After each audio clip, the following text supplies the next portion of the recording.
I transmigrated into the world of a book, and became the mother of the female protagonist. Armed with the script, I could have lorded it over the world. However, one day my daughter tugged a man and declared to me, "Mother, I have no desire to wed any royalty or wealth. I am solely enamored of Xiao Lang. Even if I follow him and lead a simple life with naught, I shall accept it. True love is priceless, mother. Since my infancy, you compelled me to peruse the 4 books and 5 classics and coerced me into marrying the prince. It was Xiao Lang who made me realize that I am not your marionette. I yearn to be myself." The oath was as vehement as a tiger's roar, and it set my teeth on edge. This female protagonist is so witless. Perhaps she has transmigrated into a pirated version of the book? When I transmigrated, the female protagonist was already 5 years of age, and I became a mother without experiencing any travail. The father of the female protagonist was bereft of parents, and was engaged in combat outside all year round. The entire general's mansion was subservient to me, which was truly exhilarating. According to the plot, when the female protagonist reached the age of 17, she would marry the young prince of the regent's family in an arranged marriage. The young prince inherited his father's vigorous demeanor, vanquishing monsters all the way,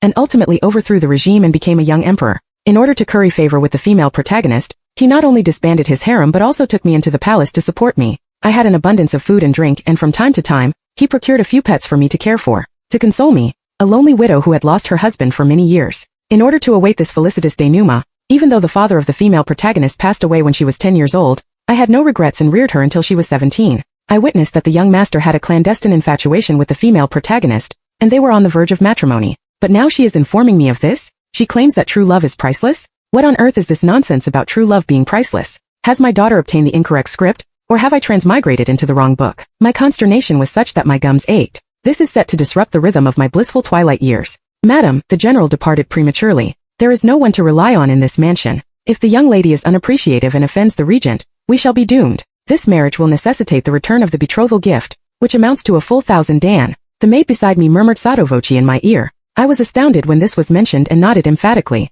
I regarded my daughter and said, "Nonsense. What is amiss with reclining and being attended to by others every day after marrying the prince? What manner of hardship could you possibly endure?" I did not anticipate that mother would be so mercenary. What is the matter with possessing great wealth? I do not hold him in my heart. It is a grievance to partake of these sumptuous delicacies, and it is agonizing to adorn myself with these gold and silver ornaments. I do not desire this form of torture. My daughter regarded me as if she had just discovered my true nature today, and shook her head in disbelief. Then she affectionately clutched the man beside her and said, "Xiao Lang, for you, even if it means offending the princes and nobles, I have no regrets." Xiao Shi was momentarily deeply moved and responded with equal affection. "Junjun, I shall assuredly make a name for myself and convince mother that we shall be happy." In my presence the two clasped hands tightly. "Xiao Lang." Zhao Junjun's eyes brimmed with tears. "Ah, Junjun. Ah, Xiao Lang." This dulcet voice made my head spin. I slammed the table in a fit of pique and rose to my feet, exclaiming angrily, "Very well, you two are so deeply in love that I shall fulfill your wish. Now pack your belongings and depart with him." Zhao Junjun appeared grateful, and was on the verge of prostrating herself to apologize. Xiao Shi suddenly knelt down and said, "Absolutely not. You are Junjun's sole kin. How could I be worthy of Junjun if I cause you and Junjun to become estranged because of me?" I picked at my nails and blew on them, sneering, "Oh, what do you propose?" Xiao Shi quietly raised his head, baring his 2 pearly whites and smiling. "Why not permit me to marry into your family? I am amenable." I was almost tempted to laugh. This objective is overly transparent. Zhao Junjun was touched and commenced being emotional again. "Mother, I did not anticipate that Xiao Lang would sacrifice his male pride for me. Simply consent to our marriage." I slightly arched my eyebrows and nodded. "It is not out of the question. When you earn 1,000 dan of money, I shall consent to your marriage. How does that sound?" Xiao Shi's countenance froze and Zhao Junjun beside him promptly agreed. "Mother, the betrothal gift is of no consequence. Xiao Lang hails from an extraordinary lineage. I have faith in him." "Oh, then you two exert yourselves. Someone come and arrange a residence for this Xiao Lang." After everyone had departed, the eldest maid lowered her head and pinched my shoulder for no apparent reason. "Madam, what is the meaning of this?" Xiao Lang evidently coveted the identity of the eldest lady and inveigled her. I calmly shook my head, having my own stratagem in mind. "Invite the young master to the mansion first to confer. Discuss whether the betrothal gift can be reduced by half." "That is not feasible, madam." "Well, it is not possible." I raised my head and glanced at the comely eldest maid. "I have forsaken that recalcitrant girl. How about I adopt you as my daughter and marry you in her stead?" The eldest maid was petrified and immediately dropped to her knees in a panic. "No, madam." I rolled my eyes. "Oh, how dull." 2 days later, I dispatched a missive inviting the young master to my abode. However, I did not anticipate that I would be unable to summon him. After making inquiries, I learned that the young master had received an edict from the old emperor, and was engaged in poverty alleviation efforts in the south. I surmise that he has no time to concern himself with the conflagration in his backyard for the time being, and Xiao Shi has been exceedingly well behaved since entering the mansion. Except for pestering Zhao Junjun daily, he has no inclination to venture out and earn a living. I was bored, so I instructed someone to investigate Xiao Lang's purportedly extraordinary background. I was flabbergasted when I discovered the truth. This person is truly extraordinary. His biological father was a minister of the Ministry of Revenue. Owing to his participation in a rebellion during the reign of the previous emperor, after the defeat, he failed to align himself in a timely manner and was ultimately ousted from the court, and his descendants were prohibited from entering the officialdom. The progeny of a criminal minister. Xiao Shi was fated to never amount to anything in this lifetime. Madam, the regent has learned of Xiao Shi and is approaching with such a menacing mien that I fear he harbors malicious intentions. The eldest maid entered at this juncture, in a state of agitation. I nearly choked to death on a sip of tea and hastily wiped my mouth. Prepare the tea, mop the floor dry. Do not sully the place where I shall execute my stratagems later. Yes. The eldest maid moved with great alacrity. After everything was in readiness, the regent, Mu Lengqi, led his retinue and swaggered in bearing gifts. I rose to my feet and accepted the gifts with a smile, then turned around to open the brocade boxes one by one. The dazzling array of Western treasures glittered everywhere, such as thousand-year-old ginseng, deep-sea night pearls, and ancient fuyao pipa. I could not help but burst into laughter and said, "If the regent is here, simply come. It is truly courteous of you to bring gifts. It matters not, as long as my in-laws are pleased." Mu Lingqi raised his eyebrows and spoke meaningfully. Yes, he is here to test me. After hearing this, I silently closed the brocade box. My daughter Junjun must have accrued 8 lifetimes of good fortune to be favored by the palace. Who would have thought that she would be beguiled by a scoundrel and would spurn all other suitors? I pounded my chest with my fists, feigning great vexation and regret. Oh, then what are your intentions, my in-laws? Mu Lingqi flicked his sleeves and seated himself in the principal seat before me. Casually, he raised his hand and appropriated the tea that was originally mine. With a frigid gaze, he blew on the hot air in an imperious manner. Will you accede to your daughter's wishes, or will you permit me to fulfill my son's profound affection? Mu Lingqi was exceedingly composed and slowly observed my expression. After perceiving my quandary, he seemed even more delighted. If the palace favors your daughter, do not be insolent, or else I shall request the emperor to issue an edict punishing you for treason. Mu Lingqi finally resorted to a direct display of power. He slammed the table in a rage, and his formidable aura nearly caused my legs to buckle. Prince Regent, have mercy. The servants in the vicinity were so terrified that they dropped to their knees and begged for clemency. I lowered my head and took a deep breath, then pinched Xiaolan's fingers and coquettishly said. I walked to his side and seated myself, saying, "Fear not, my lord. I shall summon the adulterous couple hither and discuss this matter amicably." Humph. I smiled faintly for a moment. Then I turned to regard the eldest maid and said in a loud and irritable voice, "What are you still standing there for? Why do you not bring that recalcitrant girl hither, along with that shameless, avaricious, indolent, and unsightly Xiao Zhichuang? If you are a moment tardy, I shall slay him." The eldest maid was successively frightened and nodded and retreated. When crossing the threshold, she stumbled and fell without noticing. Oh, how endearing. Your Highness, do you not concur? I stroked my hair and addressed him softly. Mu Lingqi. After all, he was the regent. Zhao Junjun did not dare to procrastinate and promptly came over with Xiao Shi to pay their respects. Your Highness, mother as well. Zhao Junjun bowed slightly. I accepted the hot tea proffered by the maid and said slowly, Xiao Shi, kneel down. Xiao Shi was somewhat bewildered but still knelt down obediently. Mother, I implore you not to make things difficult for Xiao Lang. Did the regent threaten you? I simply do not love the prince. Even if he is affluent and powerful, even if he is genteel, courteous, and erudite, I will not fall in love with him.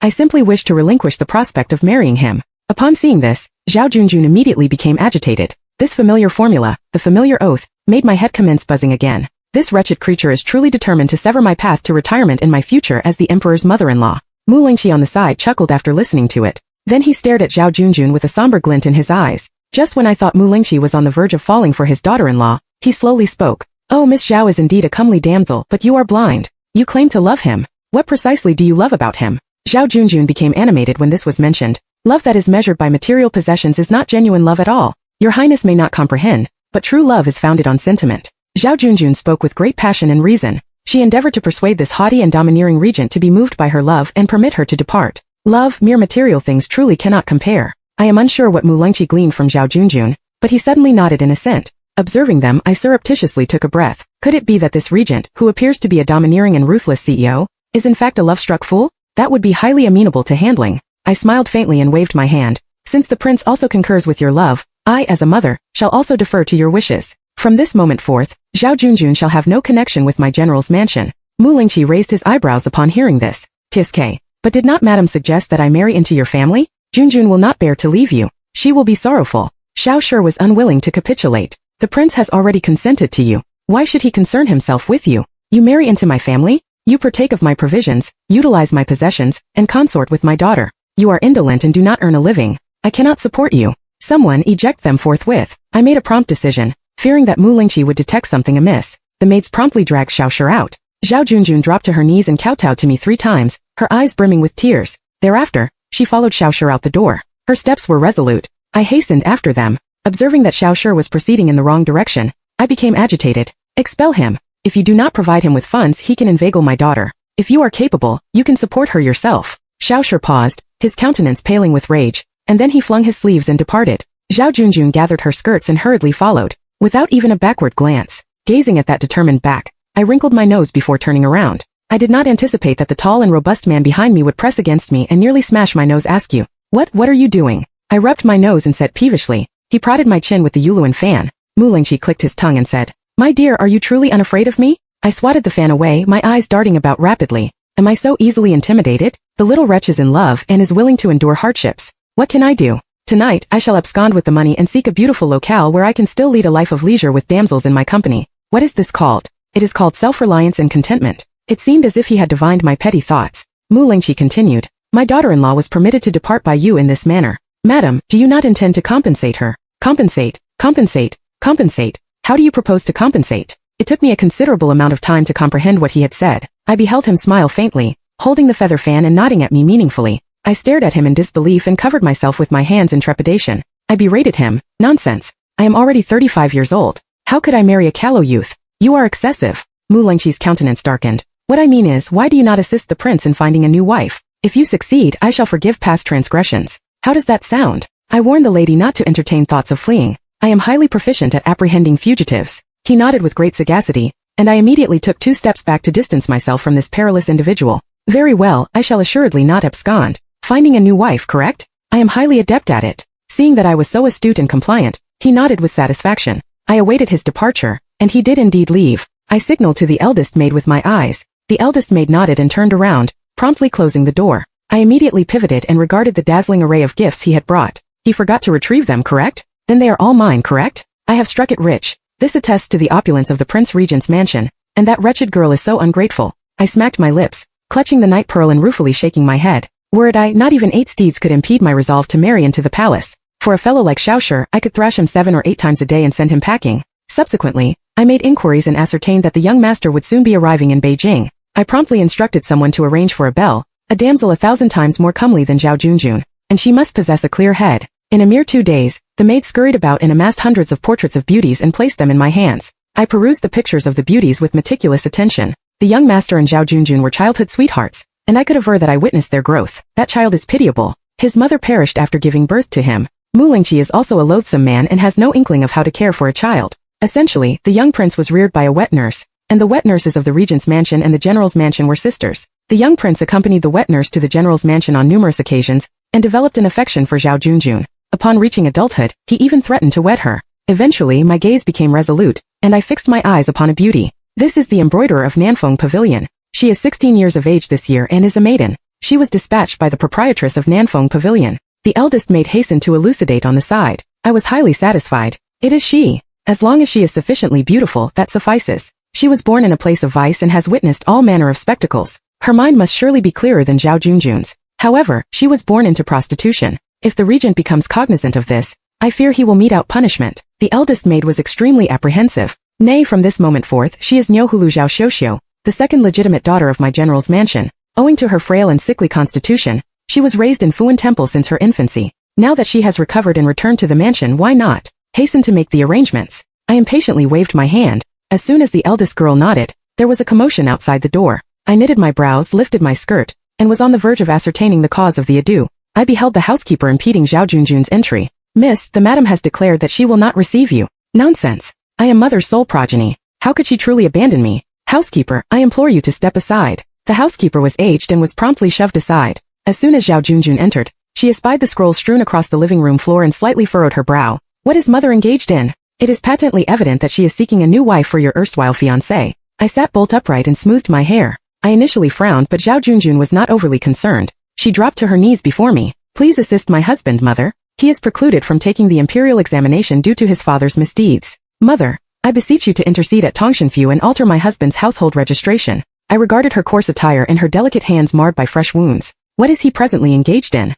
How do you subsist now? I inquired of her softly. My husband aspires to pass the imperial examination and is engaged in preparatory studies. I have been undertaking certain tasks outside to augment the family income. Mother, my husband harbors a fervent desire to repay the country. I implore you to assist me on this occasion. Perceiving that she remained so obstinate, I sneered and slowly parted my lips. Begone, mother, begone. Return whence you came. Time elapsed apace, and the young master ultimately returned to Beijing. As a result, the first deed this child undertook upon his return was to visit Zhao Junjun's abode. Why is Aunt Lin so sorrowful? Where is Junjun? I heaved a profound sigh, pacing to and fro in a woeful manner. I am a deficient parent and I am ignorant of her whereabouts. I presume she has perished. I presented the newly adopted daughter I had just acknowledged. I said, if the prince does not demur, I still possess a second daughter. Why not make do with her? Zhao Xiuxiu graciously and magnanimously inclined her head slightly. Prince, be well. The young prince naturally did not acquiesce and waved his hand in a state of anguish on the verge of collapse. Nay, I do not believe it. She avowed that she would await my return to Beijing,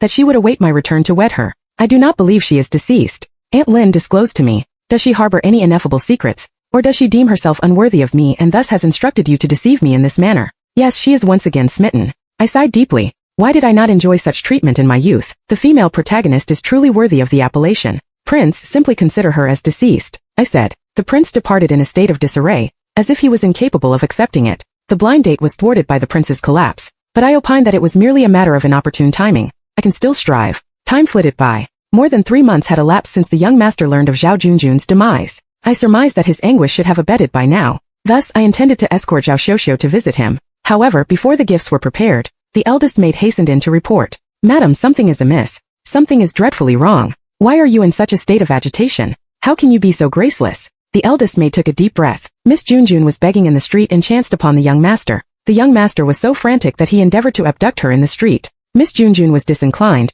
and ultimately they quarreled in the public thoroughfare. Many onlookers were present. Hasten to prepare the melon slices. Let us proceed to the spectacle. Bah, let us hasten to halt this farce. I lifted my petite skirt and scampered excitedly to the front. In the street, Zhao Junjun held her chin aloft despite being attired in beggar's rags. Prince, have some self-respect. You are accosting a married woman in the street. Why should she accompany you? I am her legitimate husband. Xiao Shi also glowered at the prince. Everyone behold. A prince is actually flirting with a married woman in the street. This is a blatant disregard for the law. Xiao Shi said, beckoning the onlookers in the street to direct their attention. Oh my heavens, he is such a cad. Bah, he is a scoundrel. How can this person be so base? He dared to flirt with another in the street. He has utterly disgraced the reputation of a scholar. In a short while, an increasing number of people were pointing and whispering in the street. The young prince was thin-skinned, and his entire countenance flushed crimson. He was both embarrassed and incensed. However, he still persisted. You are the eldest daughter of the general's mansion. How can you endure a life of privation with such a vagrant? I stood in the throng and listened for an extended period. I could no longer tolerate it and pushed my way through the crowd to regard my daughter. Wow, her appearance was astonishing. The eldest daughter, who was formerly delicate and charming, but now she was pallid and frostbitten, with calluses and chilblains on her wrists. She was attired in tattered and coarse garments. It was no wonder the young master could not bear to witness such a sight. I too found it harrowing. I twisted my slender waist and advanced towards them bedecked in jewels. The golden hairpin on my coiffure was on the verge of tumbling due to my agitation, and several maidservants trailed behind me. At this moment, I exuded an air of great presence. Zhao Junjun was on the verge of speaking but quieted down upon espying me. She merely silently withdrew her hand with an abashed mien. Gazing at her wretched appearance, were she not my nominal daughter, I would surely have uttered something at this moment. Oh, begging for alms? Zhao Junjun called out feebly. Mother! Aunt Lin, behold. Junjun is not deceased. She was coerced into wedlock by scoundrels. You must attend to this matter. The young master regarded me anxiously. My brow ached. I patted the young master soothingly and addressed Zhao Junjun. What is your name? Zhao Junjun. What is the matter, mother? Zhao Junjun was perplexed. Nonsense. You are addicted to feigning to be my daughter. You have extorted money from me. I have bestowed all my funds upon you. What more do you desire? I remonstrated. The young master was confounded. Aunt Lin, what is transpiring? Zhao Junjun was also astounded. I regarded the growing number of people congregating around. Such a secret. Is the prince intent on compelling me to disclose it here? My mysterious and profound expression successfully mollified the prince. Now I can provide you with the certainty that this diminutive beggar girl is not your beloved. The young master immediately nodded in comprehension, retrieved a bundle of banknotes from his bosom and proffered them to Zhao Junjun. Since you bear a resemblance to my woman, this is your recompense. If you dare to harass Aunt Lin again, I will show you no mercy. Zhao Junjun. Xiao Shi did not await further words, snatched the banknotes and said with a grin, No, no. The young master cast a disdainful glance at Xiao Shi and departed. After everyone had dispersed, I lifted my skirt and prepared to depart when I heard a feeble voice from behind. I pivoted and whispered, Junjun, the prudent course is to extricate yourself from the path you have chosen as expeditiously as possible while there is still an opportunity for remorse. You are of age. I can no longer exert control over you. Since you deem it correct at present, then continue. Then I sashayed away. I merely overheard Xiao Shi's words from behind. My wife 1,000 taels. sufficient for me to turn my fortunes around in the gambling den. When I achieve success, I will assuredly take you to partake of sumptuous fare and imbibe potent spirits. Zhao Junjun still complied with a love-struck mind. Very well, I have faith in my husband. TSK, truly a love-struck mind. I shook my head. Upon returning to the mansion that day, I remained indoors. Regardless of the young prince's daily visits, the mansion remained closed. Until today, when I learned that the prince was ailing, the maid paced back and forth in a state of anxiety. I composed the script with equanimity for a while. Then I said calmly, please dispatch a missive. Xiao, you shall accompany me to the palace. Nihili Chino that. The maid also exhaled a sigh of relief. The palace is not a great distance from the general's mansion. I led Zhao Xiao there in a short while. As soon as I entered the mansion, the housekeeper escorted me to the courtyard where the prince resided. As soon as I arrived at the door, I inadvertently collided with Mu Lingxi and said with a modicum of unease, is the regent in good health? Mu Lingxi regarded the beautiful Zhao Xiao behind him. General's wife, you are truly adept at procuring individuals. Beautiful, is she not? This species of beauty can only be compared with my own in my youth. I stroked the golden hairpin on my coiffure proudly. Mu Lingxi regarded me meaningfully and slowly stepped aside to permit me entry. When I departed, I faintly overheard someone behind me sneer. Conceited. I immediately sneered disdainfully in response. So repugnant. Finally, under the stewardship of the housekeeper, I entered the room. Once I entered the room, the walls were adorned with the works of literary luminaries, and the furniture was encrusted with jade and inlaid with gold. The room did not even require candlelight but was illuminated by two night-shining pearls the size of heads. Suppressing the frenzied jealousy in my heart, I smiled faintly, gently maintaining the appropriate smile of an elder. Seating myself beside the prince, I inquired gently, Prince, are you feeling more salubrious? The little prince struggled to rise. Aunt Lin, it is merely a trifling cold. It is of no great consequence. I raised my hand and caressed his soft pate. It was somewhat feverish. The little prince promptly clasped my hand and entreated me to draw nearer. He called out softly as if he was wheedling. Aunt Lin Zhao Xiao behind him wore a peculiar expression. By the way, I did not intentionally neglect the prince a few days ago. I was simply at a loss for words. In truth, Zhao Xiao is my daughter, affectionately known as Junjun. She has always gazed at the stars and the moon with you, and it has always been Xiao who discoursed on poetry, songs, and the philosophy of life. Since you departed from Beijing, Xiao was accidentally disfigured. It occurred abruptly. I was apprehensive that the regent would come to annul the engagement, so I was compelled to find a woman with a similar countenance to feign. However, later she discovered true love, and I could no longer retain her. Although Xiao's visage has now healed, she is no longer the same as before. If you do not accept her, I will not demur if the marriage is rescinded. As I spoke, I retrieved my handkerchief and dabbed at my tears with emotion, feigning sorrow. Zhao Xiao was dumbfounded by this charade. Can it be accomplished in this manner? Can he believe it? Are you jesting? Nonsense. I desire to wed Aunt Lin's daughter, and I will not renege on this marriage. In order to indemnify Xiao for the grievances she endured previously, I have resolved to augment the betrothal gifts by another 1,000 dan and also bestow my father's 2 mountains of gold. The prince trusted me unreservedly and said earnestly, I did not anticipate that the prince was so affectionate towards Xiao. It is truly moving. 2 mountains of gold are truly mortifying. I was so affected that I drew Zhao Xiao aside. I patted her and said, come, you two engage in amicable conversation. Do not disappoint the prince's profound affection. The young prince regarded Zhao Xiao with profound affection. Zhao Xiao curved her lips and said, does the prince mind that I am different from before? As long as it is you, I do not mind. Zhao Xiao arched her eyebrows, highly satisfactory. I regarded this perfect match and felt a sense of relief in my heart. If the subsequent plot unfolds as normal, when the young prince ascends the throne and becomes the emperor, he can escort her, the mother-in-law, into the palace to relish the good life. As expected, there is no future for the love-brained heroine Niu Hulu Xiao, and the young master's wedding is scheduled for the end of next month. The two families are preparing in earnest. I couldn't help but laugh when the regent once again entered the general's residence with a bride price of thousands of stones. How dare you accept it? Mu Lingxi's eyes were dark as ink. I snatched the Jinshan contract and tucked it into my bosom reassuringly. So what if I accept it? Mu Lingxi let out a light laugh and stopped speaking. I failed to comprehend the thoughts of this ilk of people. As the date was set, the young master frequented the mansion with increasing regularity. Even when Zhao Junjun was present, he did not receive such treatment. Although Zhao Xiao is not as gentle as Junjun, she is resolute. She appears delicate, yet in fact, she has grasped all the petty whims of the young master. In the past, when the young master visited the mansion, he would invariably bring me some rare curios. Now, he has dispatched them all to her chamber. What does it signify to forget one's mother-in-law after acquiring a wife? This is precisely it. I regarded them and detected a whiff of an ulterior motive. However, the regent is also benevolent. At times, he would dispatch some fine items to the mansion to enhance the amicable relations between the relatives. That day, Zhao Xiao entered my room with a sullen countenance. I cracked some melon seeds and remarked indifferently, what ails you? Who has incurred your wrath? The prince visited Zhao Junjun in private. I fear he has discerned that you were deceiving him previously. I fear this matrimony cannot be consummated. A melon seed kernel nearly choked me to death. What? Let us hasten and ascertain. I did as I said. I rolled up my sleeves and let her out. After inquiring of the eldest maid, I learned that Zhao Junjun and Xiao Shi now resided in Food Village near the outskirts of Kyoto. in the tiniest thatched cottage in the village. Before daybreak, Zhao Junjun would accompany the elderly woman in the village and journey to the city to engage in cleaning and mowing tasks. After toiling arduously for an entire day, she earned a mere 10 cents, which was scarcely sufficient for the gratuities I formerly bestowed upon the servants. When they were unable to secure employment, they would follow the elderly man in the village to the city to beg for a living. Xiao Shi often loitered in various gambling dens, and had been apprehended for pilfering money previously. When he was idle, he would leer at Zhao Junjun begging in the street. If he failed to obtain any money in a day, upon returning to the thatched hut, one could invariably hear the sounds of whipping and women's screams. What a splendid existence! My teeth began to ache from merely listening. When we arrived at the thatched hut, we espied the young master and Zhao Junjun conversing by the river from a distance.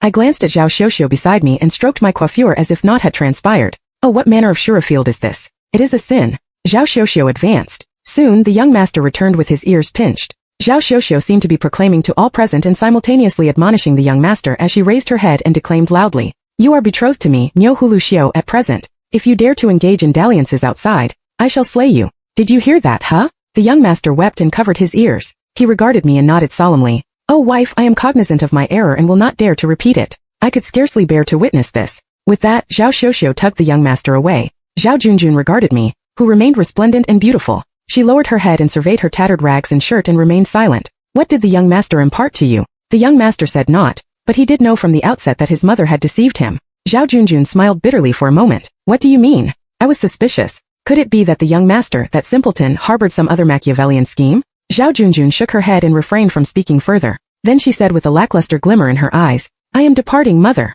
I regarded her and perceiving that she still desired to return, said in disbelief, "You still wish to return? Mother, although the arduous days are sorrowful, I can never forsake Xiaolang." Zhao Junjun pivoted and smiled helplessly. "There is no such thing as a life devoid of suffering. My father perished prematurely, yet mother still reared me with great travail. As your daughter, how can I be vanquished by such a trifling hardship? My husband lingers in the gambling den in the hope of attaining renown one day. My husband chastises me to spur me on. What is amiss with that?" I clutched my forehead and felt my head commence buzzing again. Damn! I did not remarry initially merely because I was compared to a loathsome man. It is preferable to anticipate your ascent to prominence and becoming a phoenix, and leading me to victory through idleness. Do not overinterpret this. And as long as one possesses wealth, rearing a child is not overly onerous. Can you please awaken? Mother, simply depart. I have no regrets. Cease attempting to persuade me to return. Very well, as long as you are content. Farewell. I shook my head. It was a hopeless case. Time elapsed with great celerity, and the court began to experience unrest as delineated in the script. Not long after Zhao Xiuxiu's nuptials,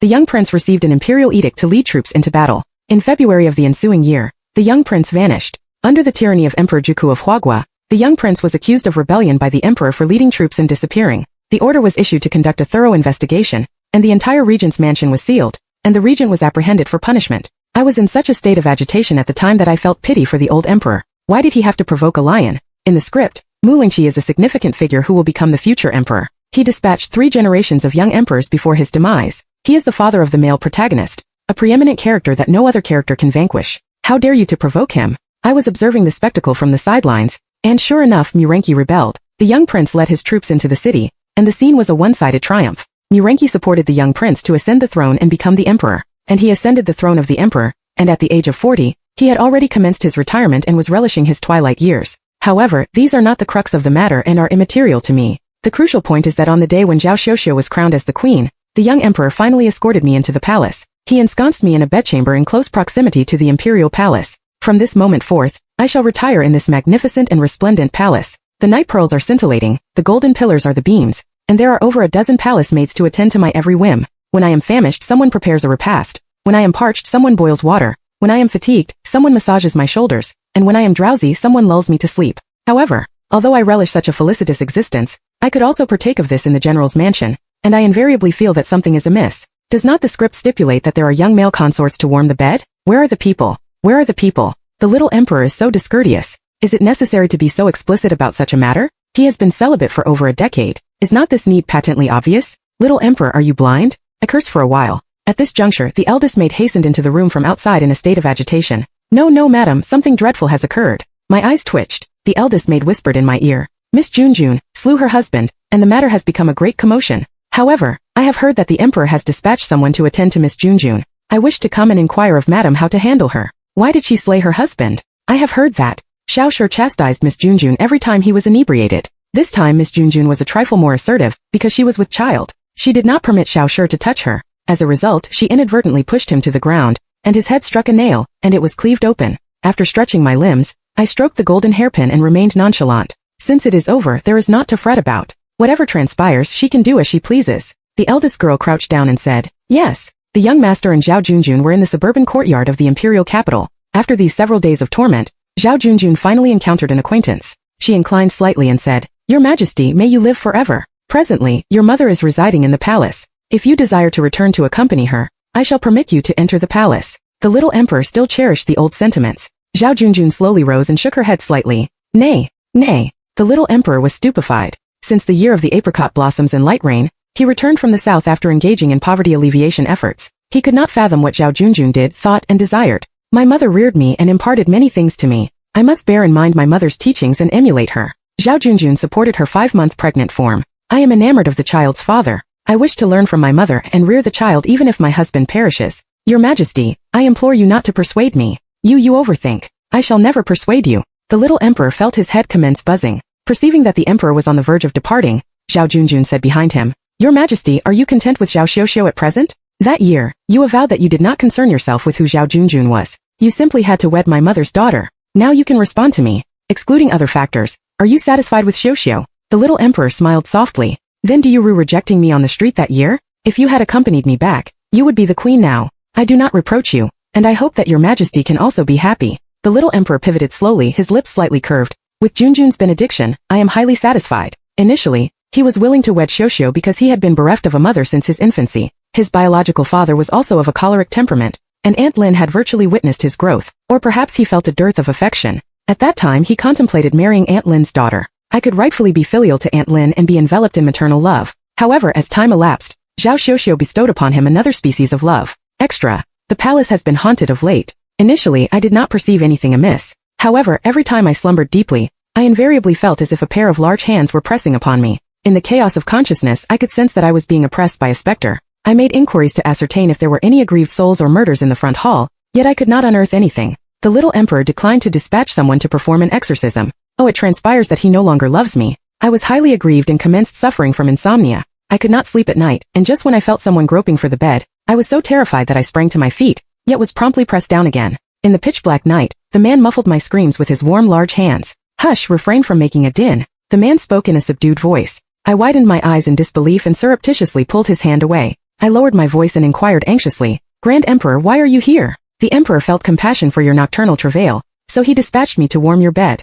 It has been several days already. How did you only detect it now? There was a tinge of reproach in his voice, and he even nibbled wantonly on my earlobe. The tingling sensation made me tremble, and I immediately repelled him with righteous indignation. My dear relative, this is impermissible. It is preposterous. When you received 2 betrothal gifts, you thought you could get away with it? The Grand Emperor sneered and commenced tugging at my nightclothes. I was dumbfounded. I had been duped for a moment without noticing. It transpired that this father and son were lying in wait for me to fall into the trap. Chun Linlang, what else do you find dissatisfactory in this life? You possess all you desire in terms of wealth and glory, and even the Grand Emperor must serve you. The voice coaxed me in a dulcet tone, and the hoarse voice inveigled me to the heavens. If people became aware of this, who would dare to offend you in the future? You have good fortune in store. I was momentarily exhilarated. Even the emperor had come to serve me. This was actually somewhat thrilling. Very well. In that case, I shall reluctantly partake of this boon. After all, I will not relinquish the 2 gold mountains under any circumstances. I will not capitulate even if I am beaten to death. End of full text.